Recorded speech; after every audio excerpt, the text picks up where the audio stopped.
Creative Babble. All right, this is it. Today's the day. I'm in my Las Vegas hotel room testing out the gear before my ambush interview with Frank Abagnale. I'm armed with a boom mic. It's pretty intimidating. I also wanted to make it crystal clear that I'm recording a podcast. Testing, 1, 2, 3. And no good confrontation interview is complete without video proof of it happening. So if I go like this, all right, let's test it out. So I strategically placed my iPhone camera in my shirt pocket. Yeah, that's perfect. Right at eye level. Everybody keeps their camera in their pocket, right? But let's back up a bit, because I didn't just show up in Vegas hoping to stumble upon America's most beloved con artist. If this thing was going to work, I needed a plan. So I ran it by Paula Parks, the former flight attendant you heard from in episode 2. Paula recently confronted Abagnale during one of his book signings. Going to be speaking at the Louisiana Business Association or something like that. I said, I'm going to go. I said, what's he going to do? I told Paula I was planning on doing the same thing. I was looking up to see if Frank had any speaking engagements coming up, and he does in Vegas next week. Oh, really? Yeah. So I bought a ticket to go to Las Vegas for this conference, and I'm going to try to get him to talk, and because I don't think any journalist has actually confronted him, has actually asked him, hey, is it true you were in prison for most of the time that you were supposedly running around the world? And I want to see how he reacts. I tried to get a newspaper reporter to be up there when I confronted Frank. They weren't interested. I'll definitely let you know how that goes. I mean, hopefully I won't get arrested. Kicked out, I don't mind. But well, if you do get arrested, call me and I'll start a GoFundMe fund for you, and maybe we'll get notoriety that way. That's very comforting. Thank you. So here's the plan. Frank Abagnale is scheduled to speak at a tech conference hosted at the MGM Grand in Las Vegas. This week-long conference features speakers like Terry Bradshaw, and if you know anything about Las Vegas, these venues are massive and swarming with security. I can't just sneak in, interview him, and get out. That would be too risky. So I coughed up $800 and registered for the conference. Shout out to all my Patreon supporters for making that happen. Now I have a legitimate reason for being there. But before I board the plane, I wanted to call Mark Zender, Abagnale's former booking agent, to get a sense of what to expect. And he's going to be in Las Vegas next week. And so I just booked a flight and bought tickets to this conference. It's like an IT security conference or something like that. And I'm hoping that maybe after the event, that as he's walking out, maybe I could ask him a couple questions. I'm not going to be rude about it, but I'm going to start with a compliment. Hey, you've really turned things around. And how did you turn that corner? Kind of butter him up a little bit. Yeah.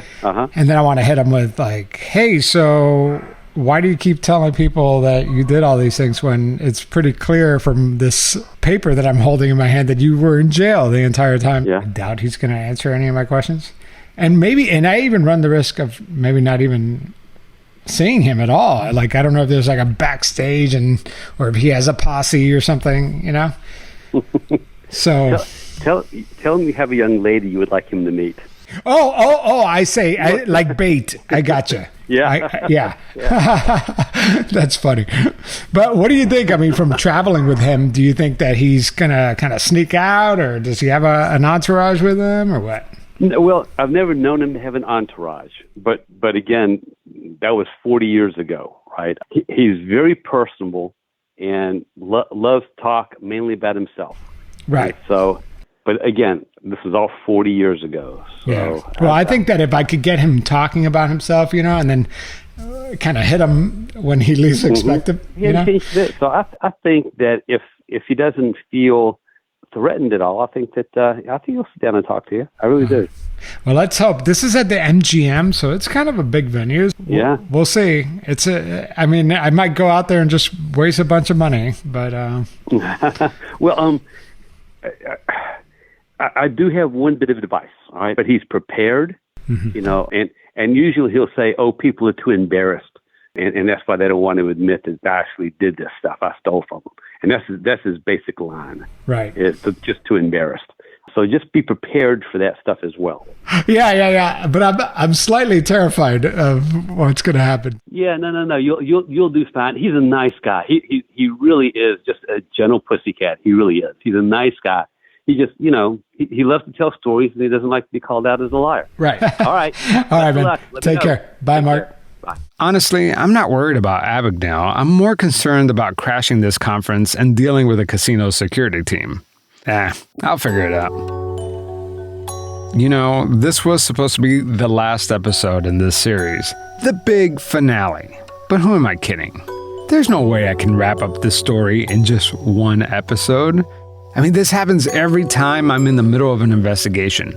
The episodes go out in the wild, new leads and witnesses come out of the woodwork, and I go deeper and deeper into the rabbit hole.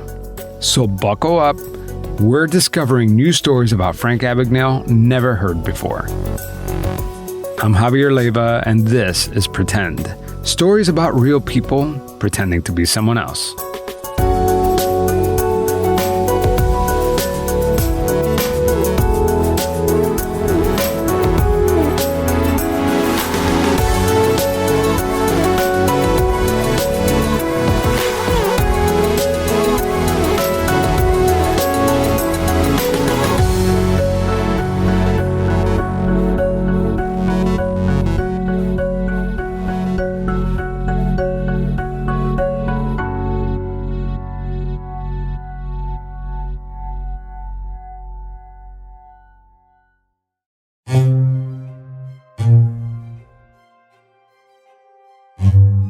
We'll get back to my confrontation with Frank Abagnale in Las Vegas in just a bit.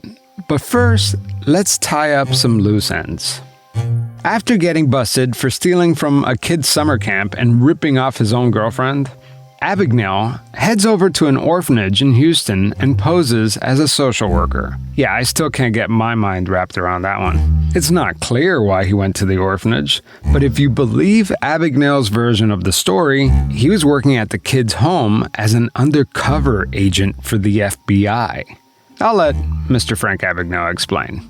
So I was on an undercover assignment, and in this particular assignment I was a social worker at this institution and supposedly had an MSW degree from Columbia University. I was from Virginia, I had a totally different name.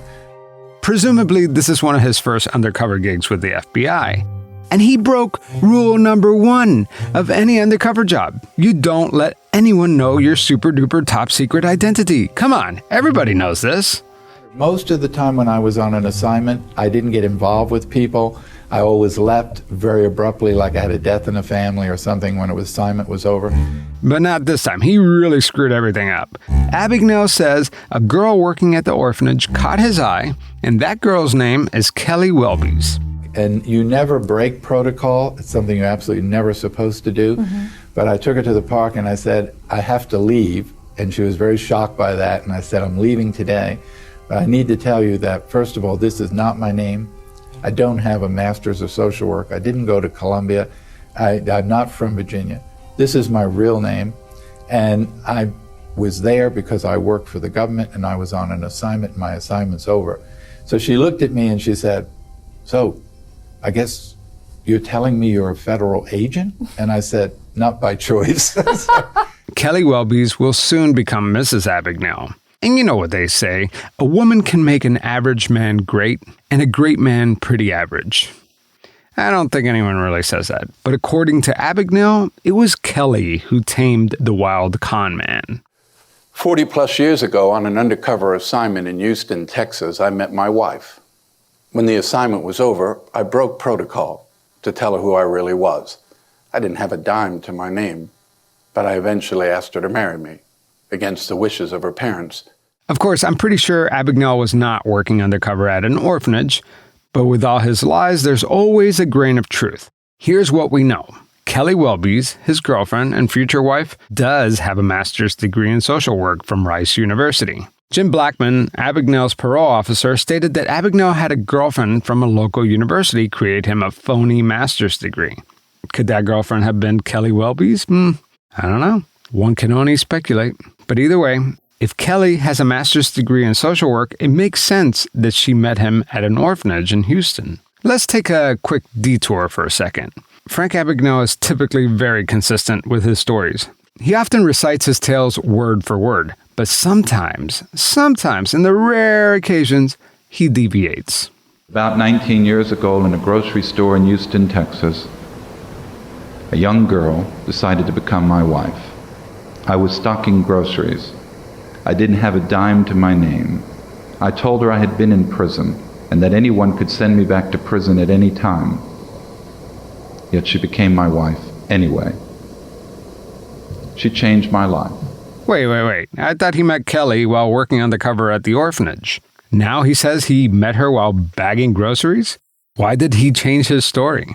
I guess stocking shelves doesn't sound as sexy as being an undercover agent working at an orphanage. So the story evolved. I bet back in the day when he was making all this up, he never envisioned that 40-something years later, a little Cuban with way too much time on his hands would comb through this website called YouTube and compare everything he said. Anyway, back to what really happened at the orphanage. When his parole officer, Jim Blackman, found out that his offender was masquerading as a social worker, he made Abagnale quit on the spot. Instead of turning him in, his parole officer, Jim Blackman, told me that he had Abagnale move into his garage so he can straighten him out. And for a while there, it actually appeared that Abagnale was changing his criminal ways. But come on, it's Frank Abagnale we're talking about here. Abagnale landed a job at a health insurance company called Aetna, but it didn't last very long. Court records show that the company ended up suing Abagnale for check fraud. Yeah, he was accused of scamming his own employer. Did he really think he was going to get away with it? Fortunately for Abagnale, Aetna didn't press any criminal charges.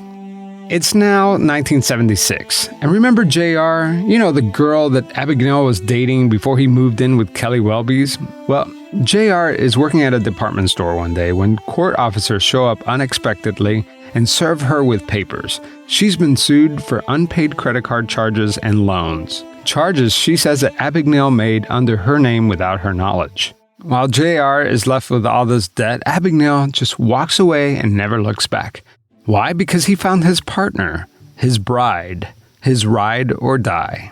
Marrying Kelly Welby's marks a new chapter in the con man's life. Did his new bride believe all his lies, or did she have a hand in creating it? We can only speculate. The reason why I say this is because something happened around this time. Because somehow this ding-dong who writes bad checks using his own name and tries ripping off his own job suddenly becomes this mastermind con artist overnight. In 1976, after marrying Kelly Welby's, Frank Abagnale opens up his own consulting business. He books his infamous appearance on To Tell the Truth. It was like magic. All of a sudden, this guy went from being a petty thief to a genius con man. How did that happen? Now it's 1978, decades before going viral was even a thing. But Abagnale was trending. Trying to capture the momentum from his short appearance on To Tell the Truth, Abagnale produces a 17-page press kit. This thing is nice. His signature is embossed on the cover. There are full-bleed pictures recounting his fabricated tales of posing as a doctor, a pilot, a lawyer, and a professor. What an incredible story. A story that landed him on The Tonight Show with Johnny Carson. You know how hard it is to book an appearance on The Tonight Show? It's not easy. So how did this happen? Just the other day, he was sleeping at a kid's summer camp, stealing all their camera equipment. Oh, and don't forget, he was also hanging out at an orphanage, posing as a social worker while he was on parole. I wanted to know how a relative nobody caught the attention of the most famous TV host in America. So I called up Bev Jednak, a publicist who at the time worked for Martin E. Janis and Company, a public relations firm. I was the person. I was the one that actually lined up the pre-interview, got him scheduled for that April appearance on The Tonight Show. Bev's former public relations firm is a heavy hitter. They represented former President Nixon and both Bush presidents. Again, how does Abagnale, a petty thief, get paired up with a public relations firm like this? Bev Jednick says that by the time Abagnale landed on her desk, the reformed con man was in partnership with a company called Telecheck. And the Telecheck, She doesn't know with 100% certainty, but she suspects that Telecheck must have heard Abagnale speak at a business luncheon. They had hired Frank to be a spokesperson because Frank had told them, hey, your system is so great. You're the only one I would have been able to beat. I never would have been able to write all these bad checks. And they thought it was a great deal. When Bev landed him a spot on The Tonight Show, the goal was for Abagnale to sneak in a plug for Telecheck. Bev met with Abagnale and his wife Kelly to go over everything, but something just didn't feel right. And somewhere during that conversation, he leans in and he said something with a look on his face that to me was like, this guy is still a con. You know how you're talking to someone and all of a sudden the look changed and it was just my gut said, this guy's still a con man. It was like, ugh. I'm talking to a friend of mine who was a police officer in New York. And I said, yeah, I'm going to go do this thing with this guy who says he's a con man, but would you see if he really has a record? So he goes, well, I'm not supposed to do this, but he was a sergeant. So he was able to pull the rap sheet. And his words to me were, what are you doing hanging around with scum like this? Just like, what? Then he's reading the rap sheet to me. And I remember writing it all down. And I went into the man who actually owned the agency. And I said, do we really want to, be doing this? He said, don't worry about it. He said, he says he's a con. So if he's a con, you've got the Tonight Show. Just get out there and make it happen.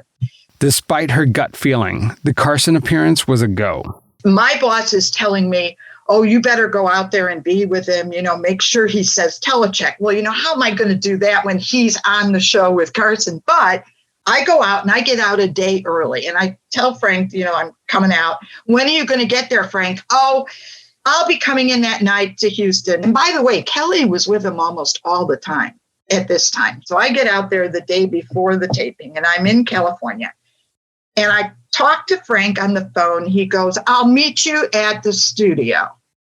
And my gut's telling me, no, you're not going to meet me at the studio. I'll meet you at the airport and we can go to the studio together. Because at that time, this was at 72, you could still go into an airport and right up to a gate. To the gate. So there I am at LAX, right at the gate when he comes up. And the look on his and Kelly's face when they saw me was like, oh, shit, what is she doing here?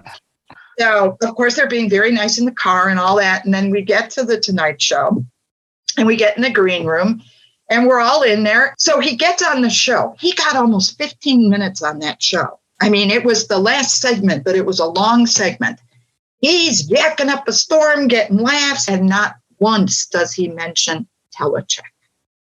And I'm sitting in the green room thinking, oh, shit, I'm going to hear it about this. He's got 15 minutes. And of course, this is taped at 5:30 in the afternoon. The client's calling everybody saying, tonight we're going to be on Tonight Show. Well, I have to call the client and say, we just got done with the taping. He never once mentioned Telecheck. Well, needless to say, that was like a huge, huge thing. He could say, yeah, there's this service that I wouldn't have been able to beat today. I think it's called Telecheck. That would have been the price of admission. He didn't do that. Frank Abagnale was getting paid for this. He had one job, and that job was to mention Telecheck. And it wasn't like he ran out of time or didn't have a natural segue. Johnny Carson kept him on for multiple segments. And do you think it slipped his mind? No, I think in hindsight, I honestly, truly think that Frank figured this was his ticket to the big time. He didn't want to see me there because he had in his mind what he was going to do. And my being there was because when he was surprised to see me there, that was a red flag, even to me at the time. I mean, my gut said, oh, he's not expecting me. And it was a great career boost to be able to get somebody on the Tonight Show. I mean, it's fun to tell people I did that and I was there. And it was Johnny Carson, when it was at its heyday. But it also is horrible that show is what propelled everything else that hurt everyone else. Because without the Tonight Show, he would have just been getting little odds and ends. here and there. Telecheck fired us and well, you know how it is in the agency business. No, and I don't. I mean, your ass was on the line that night. Yeah, and it was, and I'm this young kid thinking it was great. What did you tell Frank afterwards when the segment was over? Well, you know what Frank said to me in the car? He asked me, he says, do you think Telecheck is going to be mad that I didn't mention them? And I don't remember my exact words at all, but I think I said something like, well, I don't think they're going to be too happy about it. And he said, oh, well, so that was it. And so I go back and I call my boss, and my boss makes me call the client. But you must have been pissed right after that. Oh, I was like practically in tears when I got to the hotel room, when I had to call. The thing that was awful was when I had to make the call and tell them, yeah, we were on, we got 15 minutes of time. Not once did he mention Telecheck. That was the worst. But here's my real question. How does this small-time crook who writes bad checks under his real name get connected with someone like you? Abagnale was doing talks before the various Houston business associations. And my guess is that Telecheck heard him there and probably talked to him afterwards. Now, how did he get to tell the truth? I don't know. He's a grifter. He probably ran into someone who heard the story, thought it was great, and got him on there. Or Kelly may have reached out, because at that time he was married to Kelly. So I'm sure Kelly was around, and she was pretty smart. She was a smart cookie. So I wouldn't be a bit surprised if Kelly didn't put him on there. I can't say that for a fact, but it would not surprise me. But you're kind of nailing it right there, because before, to tell the truth, he was just a small-time crook. And all of a sudden, boom, he's on To Tell the Truth. He's on Carson. He has this whole story about the doctor, professor, lawyer thing. But before that didn't exist. But it all kind of coincides with Kelly, when he met and married Kelly. And I think it's Kelly, because Kelly was, between the two of them, I mean, she is very, very bright. And I got the distinct impression that she sort of was running his career. And she was the brains behind Kelly was, in my opinion, she probably was a pretty good PR person in taking a story and creating something out of it. Yeah, she took a big rock and shined it up. But Bev couldn't shake the feeling that maybe she helped create Frankenstein's monster. This was at the beginning. And there would be no Frank Abagnale, right? There would be no Frank. I mean, there might have been, but I don't know. I mean, there might have been. If I had never sent the pitch to the Carson show, would they have gotten to him? Because I'm the one that made sure the pre-interview took place and then set up the interview time. I know that it was me. I mean, yeah. I know it was me. Like Alan Logan, the author of The Greatest Hoax on Earth, says, this guy just shot out of a cannon. Before this, no one knew who he was. No newspaper ever printed a story about any of the things he claims he did. He came out of nowhere. After his Carson appearance, though, everyone wanted a piece of Abagnale. When we come back, we're going to talk about Frank Abagnale's longest con.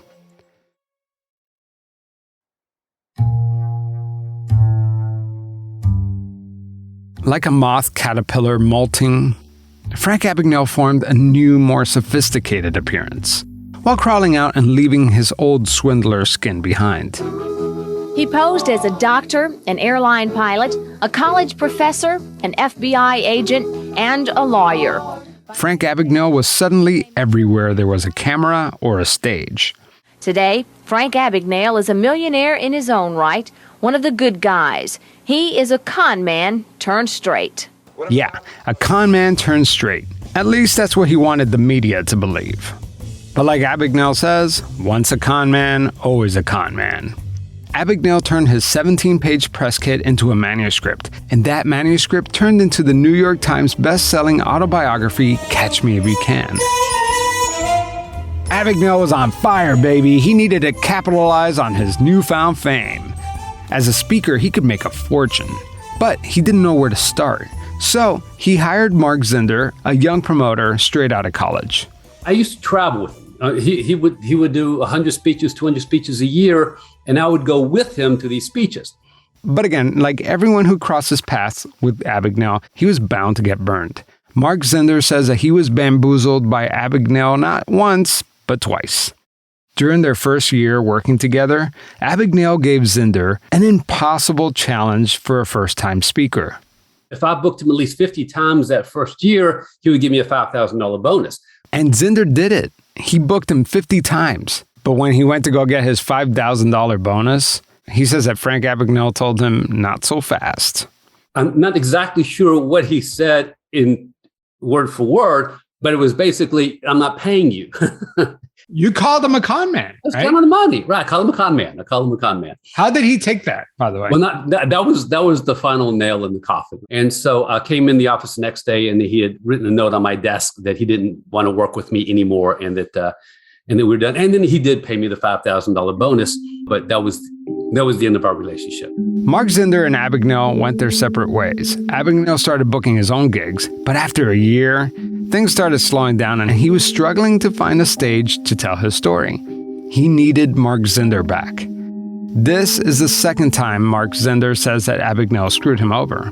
But this last time nearly left Zinder living on the streets.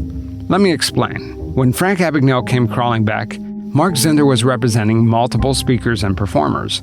He didn't need Abagnale, but he decided to take the reformed con man back.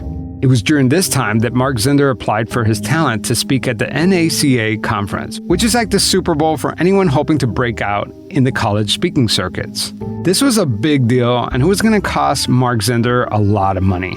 So applying to get a talent at this conference is very expensive. So you're very judicious on how many you're going to apply. He submitted 3 of his top talent, hoping that one comes through, and I get the letter.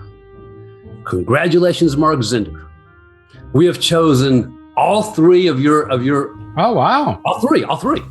But we don't want Frank on the speaker stage. We want Frank to be the keynote after dinner speaker at the opening ceremony. Not 20 minutes, the entire 60 minutes in front of all 3,000 students. I'm going to make a fortune in 3 days, right? I mean, I'm going to book this talent. I'm going to fill their calendars. I mean, it's all right there. So it's the day before. I've got television sets with videos. I've got audio so you can listen to his speech. I've got full page ads in the magazine. We've gone all in. I've borrowed money from the bank. I've gone all in. So I'm setting up, and the students are starting to arrive, and these kids walk up to my booth and go, "Hey, where's Frank? He'll be here tomorrow. I'm not, have you heard? Heard what? Oh, nothing. No. Heard what?" So, we're students at, I forgot the name of the university, and we're in the criminology department. And Frank came and spoke at our school, the one school he booked the year before. He came and spoke at our school, and we went to our professor saying, "Hey, if we go listen to this guy speak, can we get extra credit?" And the professor said, "No, but do some research on the guy afterwards and turn in the paper, and then I'll consider it." And so these are the kids in the criminology department that did the research to discover that he was a fraud. Right? And this is like really the first time it's dawned on you? This is now happening. It is 24 hours before this conference starts, right? I've got so much invested in this. So I go to the payphone, which is what we had back then, and I'm calling Frank every 5 minutes, every 10. I'm just calling him, and he won't answer. And I wasn't sure who was telling the truth. I wasn't sure if it was the kids or if it was Frank. I still wasn't sure. And so he finally picks up. Once again, this was 40 years ago. I remember in detail, word for word, this conversation with Frank. This is not a false memory. So he picks up And I say, I know. And he says, I know you know, right? That's when I finally realized, right, the kids are telling the truth, right? And then he says to me, it'll just take me $10,000 for me to solve my problem. Click. Right? Was I just threatened? Mark Zender interpreted this as a death threat. $10,000 to hire a hitman and take care of the problem. I don't know how serious this threat was, but it doesn't matter because that's the way Mark Zender perceived it. Suddenly, word got out that Abagnale pulled out of the event, and then Zender's other two acts decided to pull out too. He says to me, Mark, not a good time to be working with you. He's a no-show. Oh my God. This is like the day before the event? This is the day before. And the comics, same thing. I don't think it's a good time to be associated with you. They're a no-show. So a few hours earlier, I was on top of the world. And now, boom, because I've spent so much money. Oh, I can't imagine. Oh, God. Of course not. After their split, Abagnale found his footing and made a lucrative speaking career. By the time the movie came out, Abagnale was charging a lecture fee of $15,000. Today, Abagnale reportedly cashes in $20,000 to $30,000 per speaking engagement. It said so on his website. Not bad for an hour's worth of work. He basically walked up on stage, spouted a bunch of lies, and cashed $30,000. Jeez, what a racket. Good morning, folks. It's a pleasure to be here this morning. When I heard him speak in Vegas, he mainly focused on cybersecurity and only alluded to his past crimes. Can you imagine? Thousands of conference attendees salivating, waiting to hear the real story behind the hit film, and instead he shows them a bunch of PowerPoint slides of third-party stats. That's like going to see the Rolling Stones play live, and they never play Satisfaction. They just play a bunch of covers. What a letdown. Think about it. He's talking to a room of cybersecurity experts about cyber fraud using research he didn't even personally conduct. Let that sink in. And that is the biggest con of them all. When we come back, we're going to talk about the mystery that's been bothering me this whole time. Does Frank Abagnale really work for the FBI? The answer is not very clear.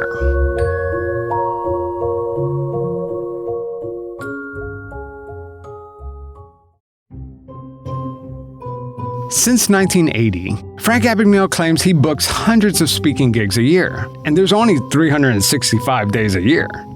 When he's not on the road, Frank Abagnale claims he's working full-time for the FBI. How does he find the time? Remember, according to the story that we've all admired for years, Abagnale was busted by the FBI at the age of 22 and was pulled out of prison so he could start working for the government agency. Then they started realizing I'd be a great asset to teach at the FBI Academy. So I've been at the Academy 40 years. I've taught 2 generations of FBI agents. And what do you Here's Abagnale telling the Oklahoma State University president about his FBI career. And what do you teach? Everything's changed. You know, when I first went there, it was all about counterfeiting, forgery, embezzlement, financial crimes. Now, the last 20 years, all about cybercrime. What was it that the FBI saw in you that they thought they could use? Because really, you just were really good at conning people. Right, and absolutely. So the first 5 years, I just did undercover work. And what the whole asset that the Bureau saw in me was that they could literally say to me, I need you in the next 2 weeks to take up this information. You're a lieutenant in the Army. You've been in the Army for this many years. Your expertise is this particular missile. And I need you to go to the base, and I need you to find out this information. They knew that they could put me in any position that I could fake long enough in that position to find out whatever they wanted me to find out. So in a perverse... This claim of working for the FBI is the most puzzling part of Abagnale's story. Because I don't believe it's true, but I also can't prove it's not. The first thing we did was contact the FBI and ask them point blank if Abagnale works for them. It should be a pretty straightforward answer. The FBI replied to my fact checker Kate and said that they would get back to us. Here's the thing. We know that the FBI wasn't chasing Abagnale for years. The FBI has bigger fish to fry. They deal with big dollar interstate crimes and other investigations involving our national security. They don't have time or the resources to deal with this huckster who cashes bogus checks using his own name. When reporter Ira Perry looked into these claims, he tracked down a former FBI agent named Robert Frank. Robert Frank is an agent whose name gets thrown around a lot to add credibility to Abagnale's claims. When Perry asked retired agent Frank if he was chasing Abagnale, Frank said, "I've never met the guy. That damn Abagnale uses my name all over the place." Clearly, this former agent was annoyed. Another FBI agent often referred to is Special Agent Joseph Shea. Shea, by the way, is the inspiration for Tom Hanks' character in the movie. Here's Abagnale talking about Shea on the Jordan Harbinger show. Is it true that you were close to the FBI agent that ended up catching you? Yeah, his real name was Joe Shea, S-H-E-A. He was a wonderful man. He and I were friends for 30 years. He didn't want his real name used in the movie. He was on the set during the making of the film. Shea probably didn't want his real name in the film because he really didn't do any of the things portrayed in the movie. According to Abagnale, Shea is the agent who started chasing him when he was 16 years old and finally caught him at the age of 22. In reality, Shea didn't even know Abagnale existed until days before his arrest. Remember, the only time the FBI really got involved was after Abagnale cashed those 10 bogus airline payroll checks when he was 22 years old. There was no chase.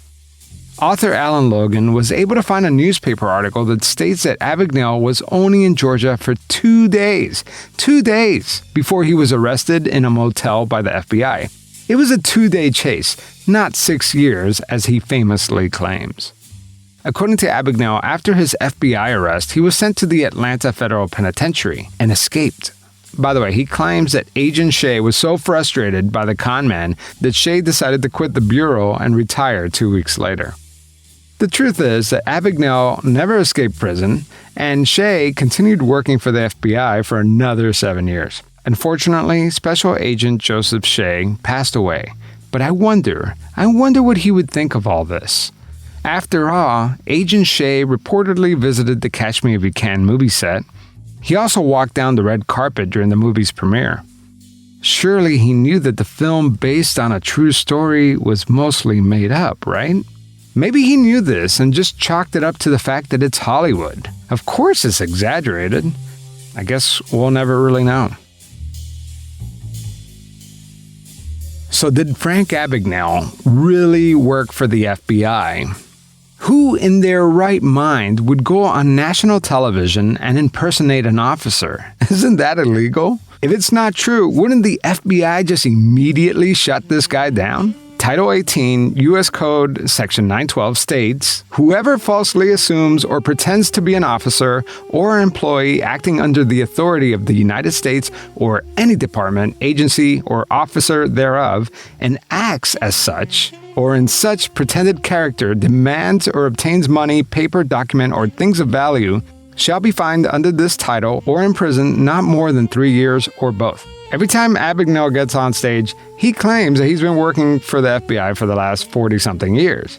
Okay? He's getting paid by these companies because they believe he works for the FBI and is some sort of expert. I mean, I'm no lawyer, but it seems kind of illegal to me. However, from what I can tell, very few people actually go to prison for this charge.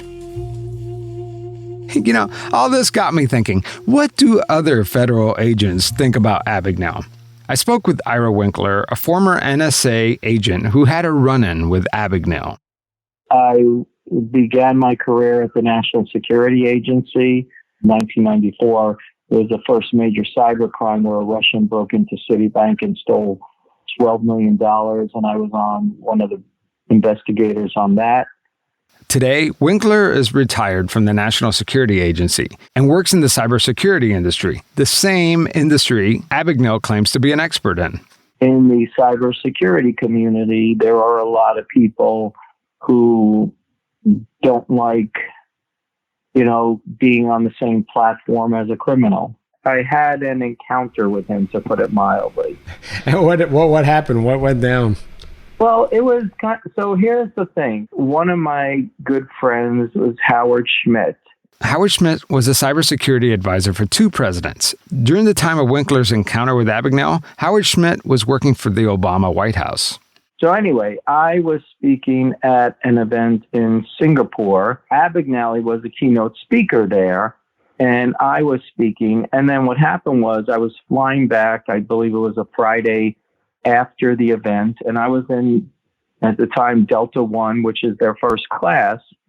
And I looked at, as the flight was, preparing to take off, and I noticed Abagnale was 2 seats behind me or so. I mean, during the talk, he mentioned how he's proud that he works with, proud to work for the FBI now. And I'm thinking there's no way he works for the FBI, given that, he travels the world making high paid speaking engagements. The FBI does not give people time off to travel around the world. I used to work for NSA as a government employee. They don't just randomly say, hey, go out and make $15,000 giving a talk. I was curious because I wanted to frankly ask him about the difference on how he mentioned how the FBI got him out to support their efforts. And so I was going to approach him about that. Then I thought, okay, let me start with a soft sell. And I approached him, and the first question I said, excuse me, I saw your talk. I noticed how you said you work for the FBI. I go, what specifically did you do for the FBI? He's like, oh, I was a special agent. I'm like, really? I go, like a full, what? He's like, yeah, full, I'm a full-fledged agent. I'm like, really? And then I sat down because I knew I was getting complete bullshit. But then I thought, hey, let me double check this just in case maybe I'm wrong. I go back to my seat, and from the seat, I text Howard Schmidt. I go, Howard, I'm on a plane with Frank Abagnale, and he is telling me that he is a special agent for the FBI. Do you have any feedback on this? And Howard Schmidt texts back to the effect, I don't remember the exact words. I remember distinctly, it was to the effect, what a fucking liar. That guy can't tell the truth for a life of him. There's no fucking way he works for the FBI. And Howard was not the type who would easily curse. I contacted my friend Jerry Williams, the host of FBI Retired Case File Review. Jerry Williams was a real bona fide FBI agent. I wonder what her take is on all this. So you know a lot of agents. You've been in this field for a long, long time. And I have to imagine that the name Frank Abagnale has crossed your mind a couple times here and there throughout the years, right? As an agent who primarily worked fraud and corruption type cases, absolutely. But Jerry says that she never really heard his name until after the movie came out. It was directed by Steven Spielberg. So yeah, I'm going to watch it, and I'm going to, at least initially, believe if they say it's a true story, it's a true story. But you professionally have never encountered Abagnale, right? Oh, not at all. I've known that he has spoken before some of the FBI Academy groups, which is a citizens group not directly connected with the FBI, but definitely partnered with the FBI. But when you were in Quantico going through training, did Frank Abagnale ever teach any of your ethics classes? No. There would be no need. There would be no need to have anybody from the outside teach an ethics class when we have, trained and skilled and certified agents who actually have done the investigative work come to the class and instruct us. But Jerry, he's not from the outside. He claims that for the last 40 years, he's a supervisory special agent for the FBI. He wakes up Monday morning from his Charleston Island home and drives to the airport, flies to DC, works Monday through Friday at the FBI, and then flies back to Charleston at the end of the week. And my question to you is, why?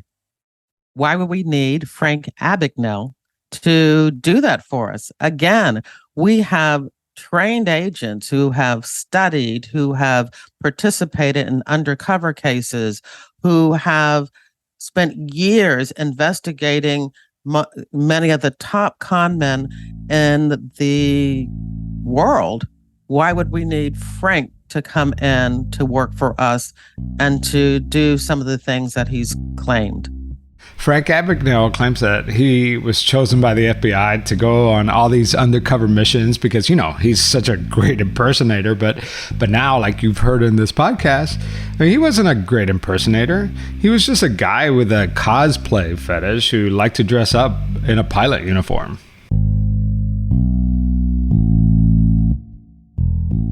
Why would the FBI ever use a non-agent in an undercover role? So like as an informant or a cooperating witness? Tell me about that. Sometimes it's very difficult for the FBI to know what's going on in a criminal enterprise.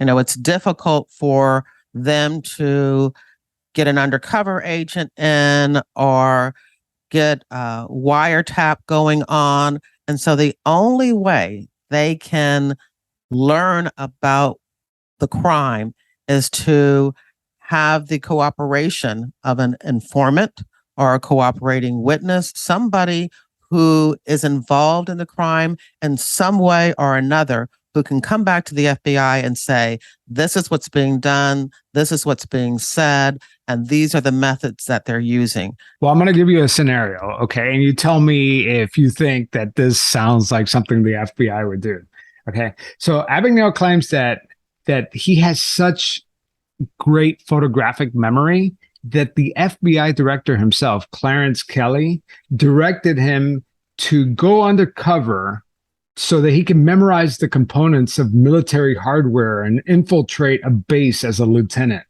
And Abagnale says that Kelly's instructions, the FBI director's instructions were, okay, you're a lieutenant in the Army. You have been in the Army for many years. Your expertise is this missile. I need you to learn all of it in 2 weeks, and I'm going to send you to this base, and I want you to find out what's going on in this particular area.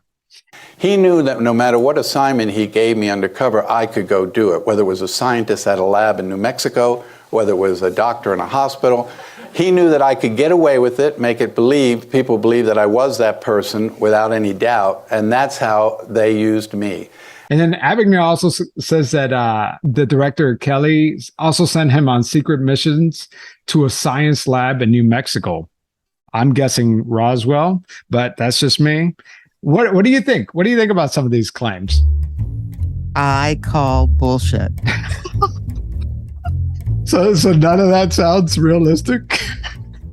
Again, I have to say, why? Why do we need Frank to do that when we have agents who could do that? I can tell you one thing that can always be a clue.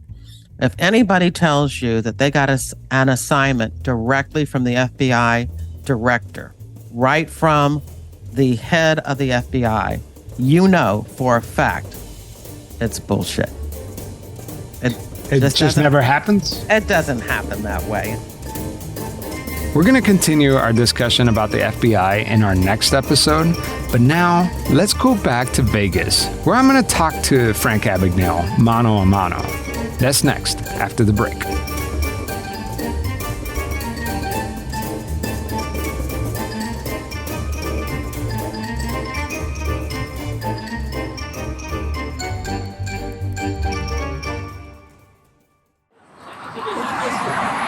So I'm here in Las Vegas.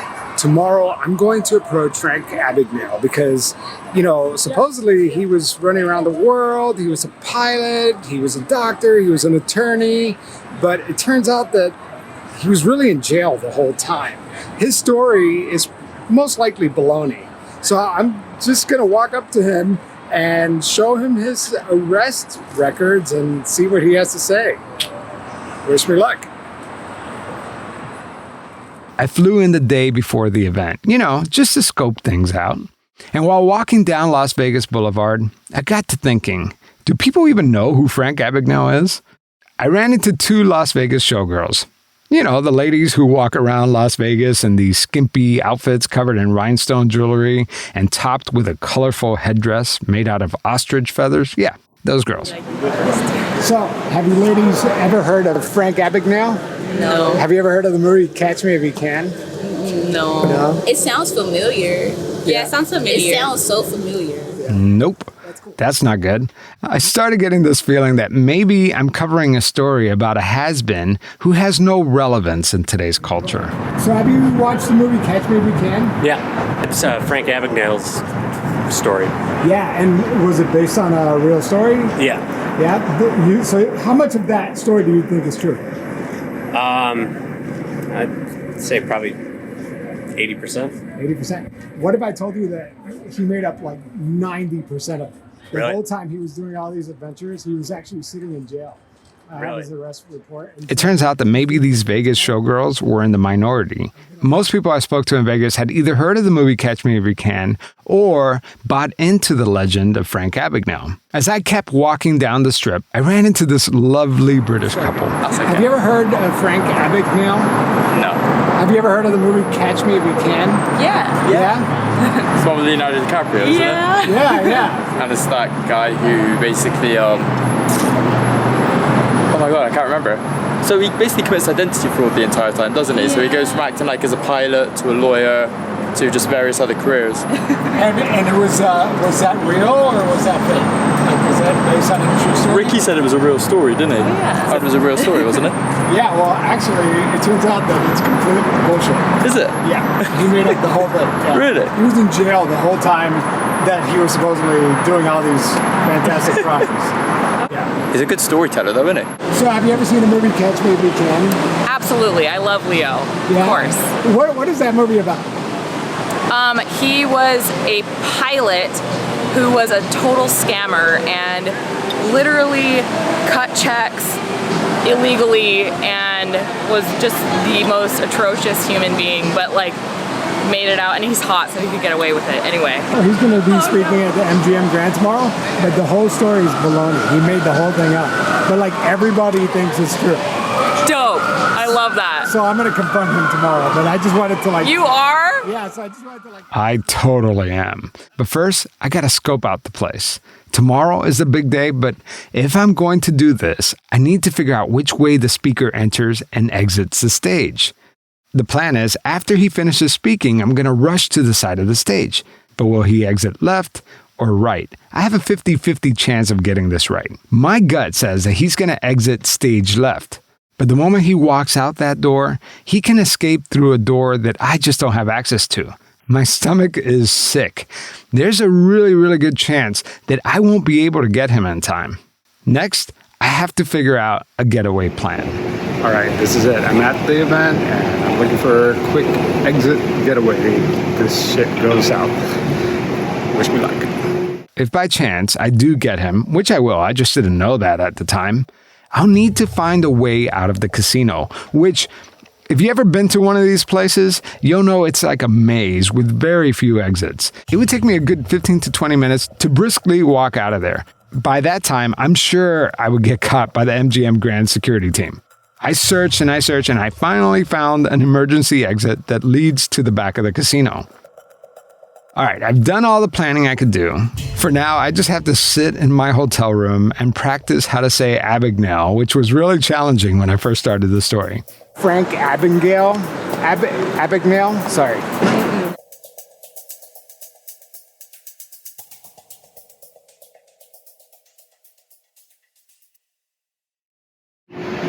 This is the real Catch Me If You Can. Today, I flew out all the way to Vegas to approach Frank Abagnale.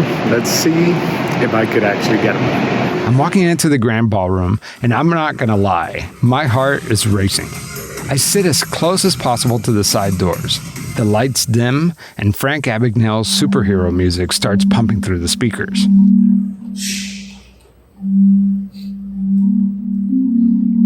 Abagnale enters the stage, but not from the direction I was anticipating. Should I change my plans? After the speech, should I go stage right instead of stage left? Oh, crap. I seriously had no idea what I was going to do. Good morning, folks. It's a pleasure to be here this morning. I'm going to take you through a very fast-paced program, cover a lot of subjects in a very short period of time. He speaks for about an hour, and during his keynote, he barely mentions his criminal past. After his speech was over, he sat down and had a fireside chat with, get this, a former FBI agent. And I'm asking myself, wouldn't this former agent know that the man in front of him is a phony? If the things Abagnale said on stage were true, wouldn't this former agent have taken Abagnale's ethics training at Quantico? Just couldn't believe it. Okay, he's wrapping it up. It's showtime. I stuck with my original plan and rushed to stage left, but I wasn't sure. So I'm freaking out a little bit. What if I made the wrong choice? So I'm waiting and he's not coming out. So I opened the backstage door and took a peek. And there he was, yucking it up with the people backstage. I took a deep breath to compose myself. I remembered that he needs to think that this is a friendly interviewer covering the event, not some 60 Minutes Mike Wallace wannabe armed with gotcha questions. So I smiled and braced myself for when he opened the door. Hey, Mr. Abagnale, I'm doing a podcast covering the event. He stopped. We shook hands. Everything is going according to plan. Such a transformational story. I mean, it's almost like unbelievable. How did you make that change? I know you talked about it on stage, but we would love to hear it. I was very fortunate, first of all, that after serving time in France and then Sweden and then the United States, after my 4-year stint in the United States, the federal government offered to take me out of prison on the condition I go to work with an agency of the government, help educate law enforcement officers about fraud. Yes, I got him talking. Sure, he's giving me a canned answer, but so what? I have to be patient and let him finish. By the way, you could watch this whole unedited video on my TikTok channel, YouTube, Twitter, Facebook, the whole 9 yards. My handle is @PretendPod. I don't believe I was a changed person coming out of prison. I think that having met my wife, and keep in mind that I had no money, I had no job, I was on federal parole, and I told her about my life and where I was, and I eventually asked her to marry me, and against the wishes of her parents, she did. She gave me 3 wonderful sons, 7 grandchildren, and that's really what changed my life. It was all about that. One more. Yes. So for 6 years, you evaded the FBI, pretending to be a pilot, a doctor, a professor. But how were you able to do that if you were like sitting in prison the whole time? When this was all, I went to prison for all those things.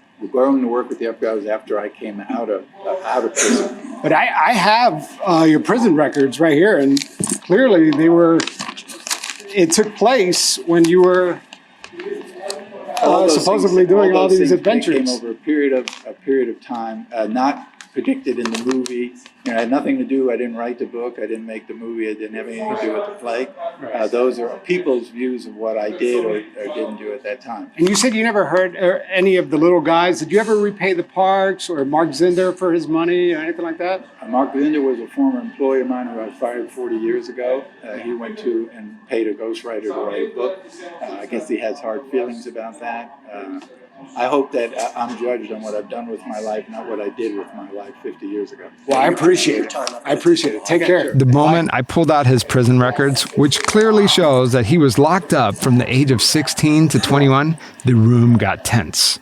But let's see if you caught the most revealing part of his answer. It had nothing to do. I didn't write the book. I didn't make the movie. It didn't have anything to do with the play. Again, let's hear it in slow-mo. It had nothing to do. I didn't write the book. I didn't make the movie. It didn't have anything to do with the play. What? He didn't write his own autobiography? Did Frank Abagnale just concede that his life story is all made up? Wow. Even I didn't see that coming.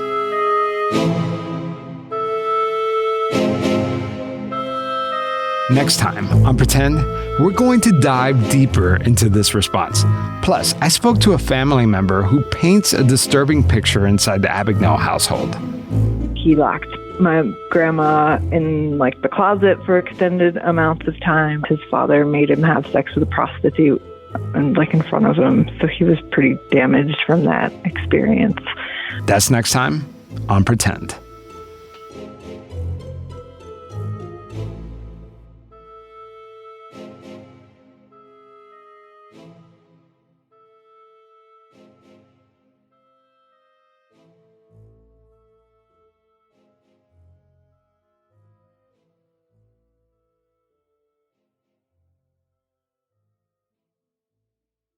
So what do you guys think of this whole story? I know I've gotten a lot of messages through Patreon, through social media, and emails about your thoughts on Frank Abagnale. But if you feel compelled to, record it, send it in a voice memo to my email at javier@pretendradio.org. You never know. I might compile all your messages together and make it into a bonus episode on Patreon. Or it could even make it on the show. So I'd love to hear what you think. And also, don't forget to leave a review on Apple Podcasts. It's a great way for other people to discover the show. And I'm sure you're already telling everyone about this series, and I appreciate it so much. I can tell there's a lot of new listeners, so welcome to the Pretend family. If you're curious, because there's over 100 episodes and don't know where to start, go to pretendradio.org and click the Get Started button. It has a collection of some of my favorite and some of your favorite episodes. So go ahead and check that out. And again, thank you to all my new Patreon supporters. There's a whole bunch of you who signed up to help support the show, and I really appreciate it. Seriously, this episode in particular could not be done without you. It costs so much money to produce this and so much time. This is just a hobby for me. For those of you who are new to the show, I actually have a day job, so quite a demanding hobby. But I appreciate you listening, and I can't wait to hear where this series is going, because the next episode was one that I wasn't even expecting at all. And it's been a fun ride, and hopefully you're learning a lot. Anyways, enough of me rambling. Take care. Have a good one, and we'll meet again in 2 weeks. Take care. Creative Babble.